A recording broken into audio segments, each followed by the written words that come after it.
Good evening. Okay, so I'm making this video because last night I had a dream of immense significance and I would like to share it with y'all. Now, some of y'all may be familiar or may not be familiar that I've been recording my dreams for the better part of 2 to 3 years now. I feel that they're vitally important to understanding what your unconscious mind is trying to bring to conscious cognition. Before I get into the dream, I'm going to go down some backstory just so people know something about me.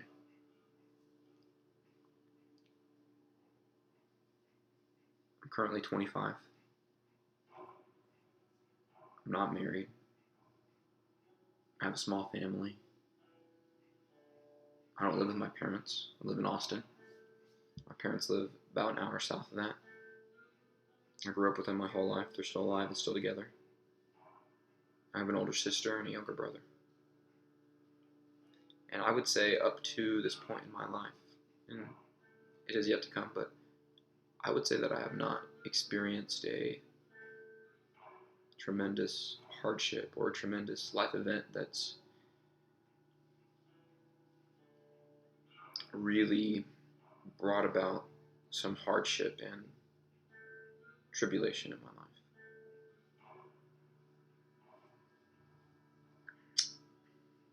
I would say that I've been very well educated and I've done my best to stay in top physical and mental shape.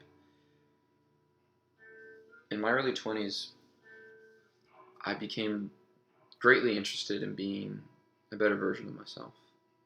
And that obviously includes many details and aspects of life. However, I was obsessed with optimizing my mind, my body, and my spirit. And it wasn't long before I learned that those were all interconnected.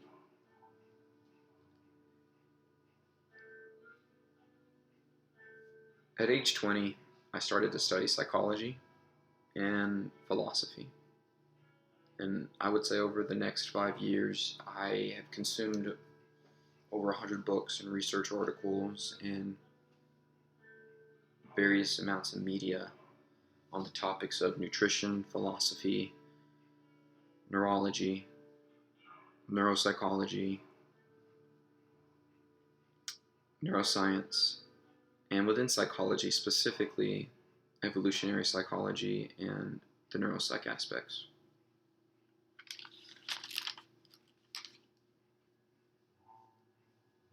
And particularly within the philosophies and psychologies I studied, I gravitated towards, or maybe they grabbed me, but I have consumed and been obsessed with Nietzschean philosophy, Jungian psychology,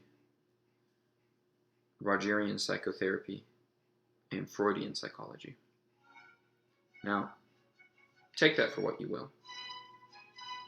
But I believe that they have uttered truths into this world that people don't like to know.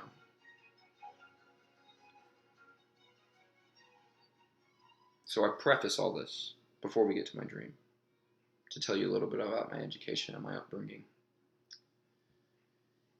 And all that has led me to dream analysis.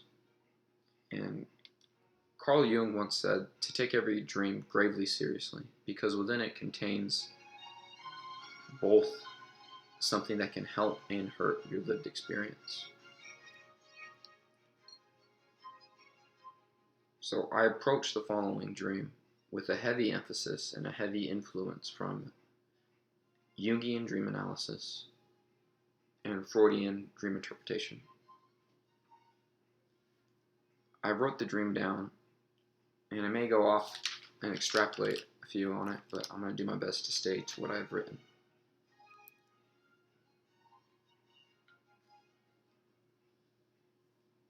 Hope you're all ready.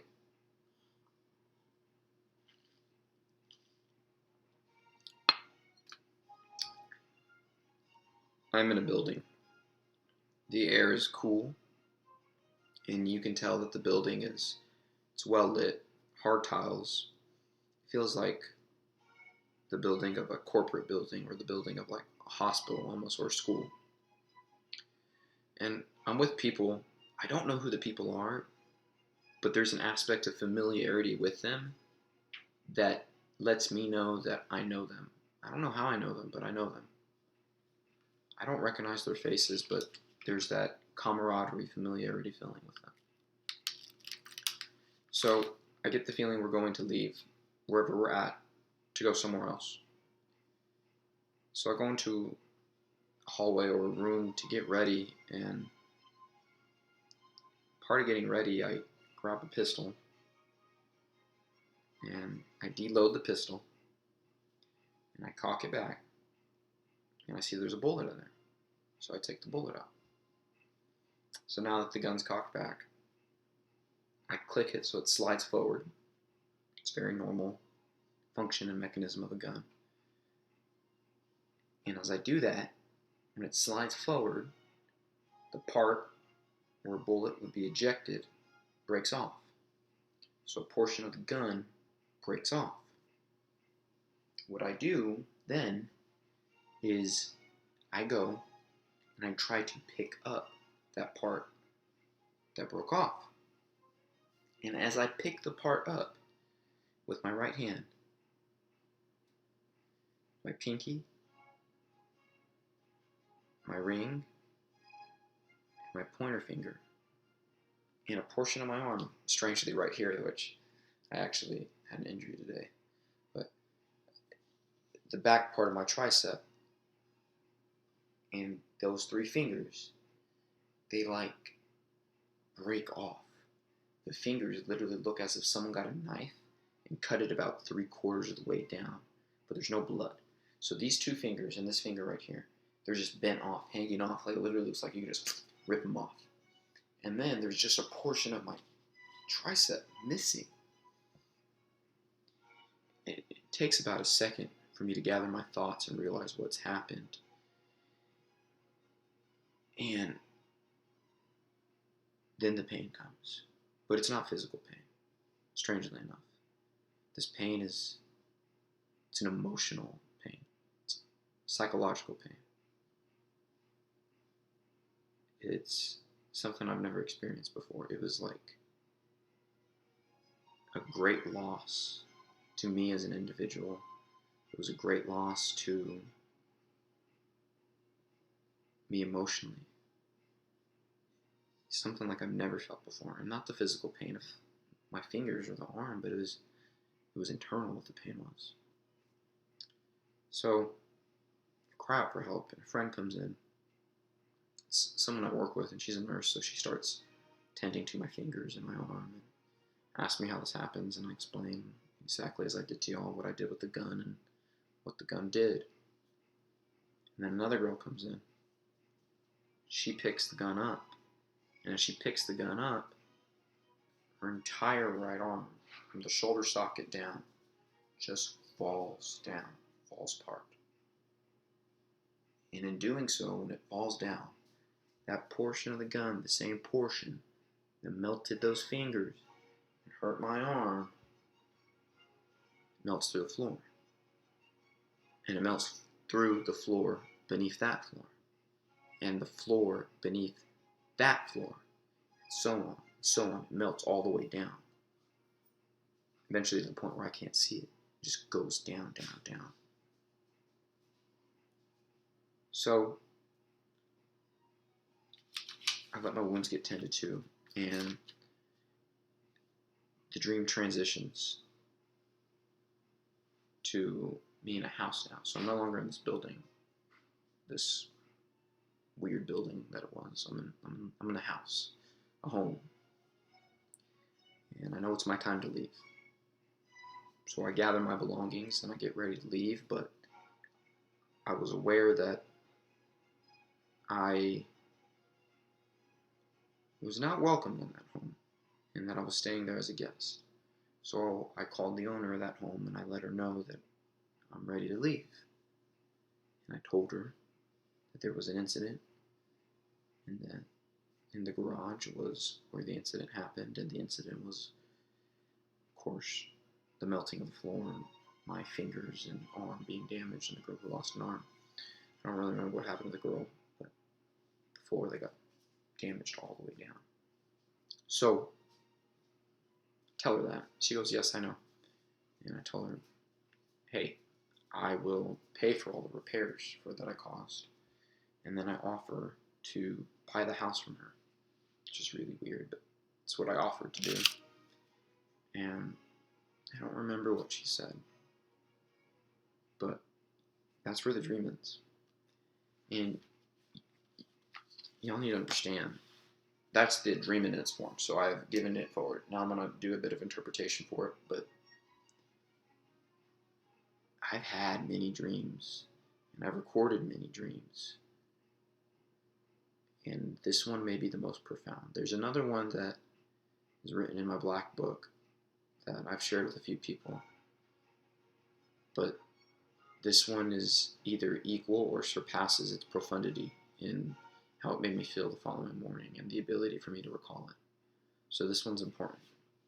And here's what I think happened. And here's my analysis.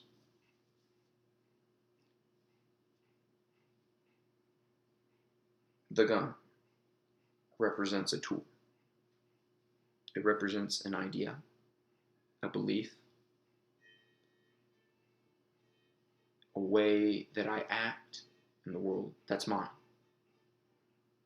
It may not be unique to me, but it is, because it was my gun. So it was something that I do that's specifically me. And it's something that I use as a tool.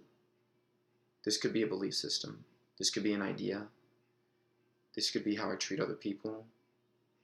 It could be a certain temperament, affect, or behavior that I have towards others. Doesn't matter. But the gun represents an idea. In my attempt to reassess the gun, to reassess the idea, to reassess the concept, the belief system, whatever it was, in that attempt to analyze it, I recognize that there's something that shouldn't be there. Bullet. Take the bullet out. This could be removing a portion of the idea that I thought belongs there, or a portion of the idea that I just didn't think belongs. Or it might not mean anything.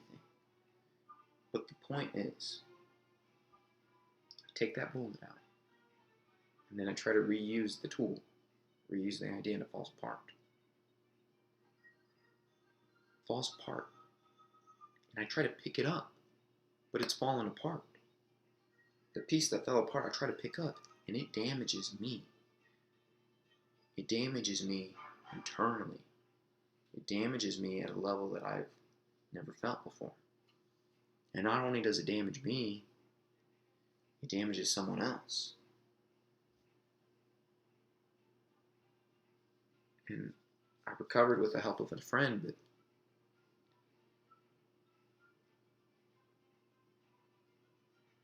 I've recovered in a different sense. It's a recovery that has taken place. However, I'm not the same, because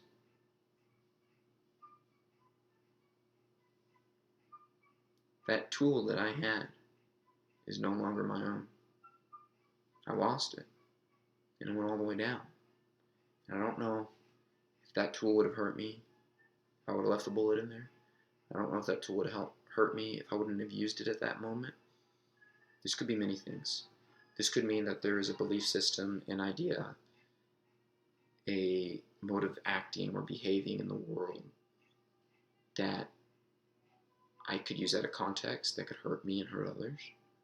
Or it could be something that I'm not going to do.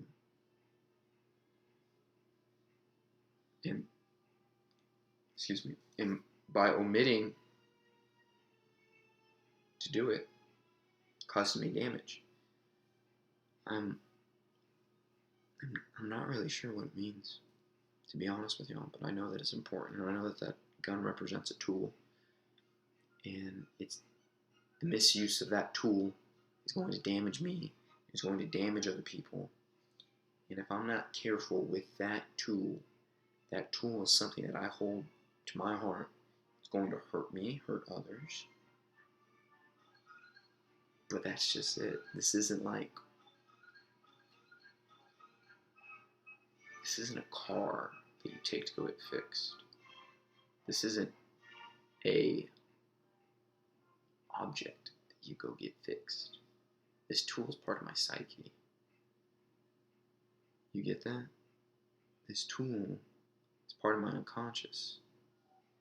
There's something in here that I have that if I don't use properly, it's going to hurt me and others. I don't know what that is. And that's freaky. The good news is, even though it hurt me, I recovered, helped someone. And, you know, this just came to my mind. I didn't think about this before I made this video, but the girl who helped me in the video, that's the anima. And if you're not familiar with the anima, you should look it up. It's a Jungian term.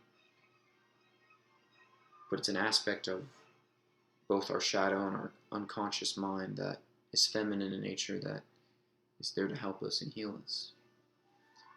So it doesn't necessarily mean a woman's going to come into my life and help me. But there's an integrated part of my unconscious mind that, if it comes to fruition, could help me through a very difficult time. And Jung talks a lot about the dark night of the soul. And what that is before you have fully integrated into the self, before you have fully integrated consciousness and unconscious. And this is a process that takes many years of self-reflection. Some people don't even achieve it. Some people don't even know what I'm talking about here. But this process, before you achieve it, you suffer greatly. You will be tested like no other. And I can't help but feel that that's the case. That might be the case here. And it's kind of scary. But I just thought I would share that with you. Now, the fact that afterwards it gets transitioned to a house.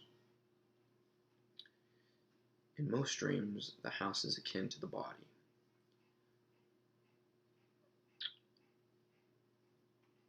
I don't know what that means for the purposes of the interpretation of the dream. It could be that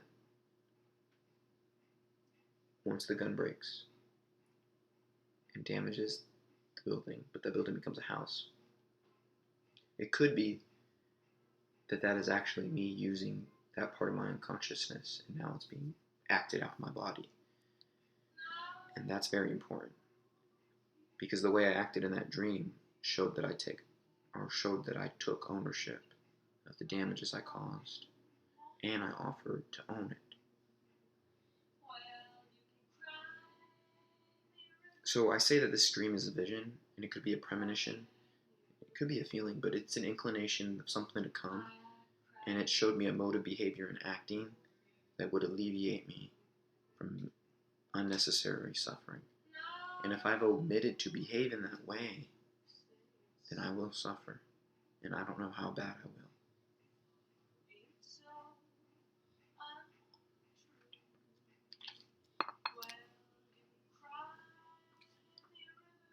I'm going to think about this for a long time. But if you have any suggestions or advice, I'd love to hear it. Thank you.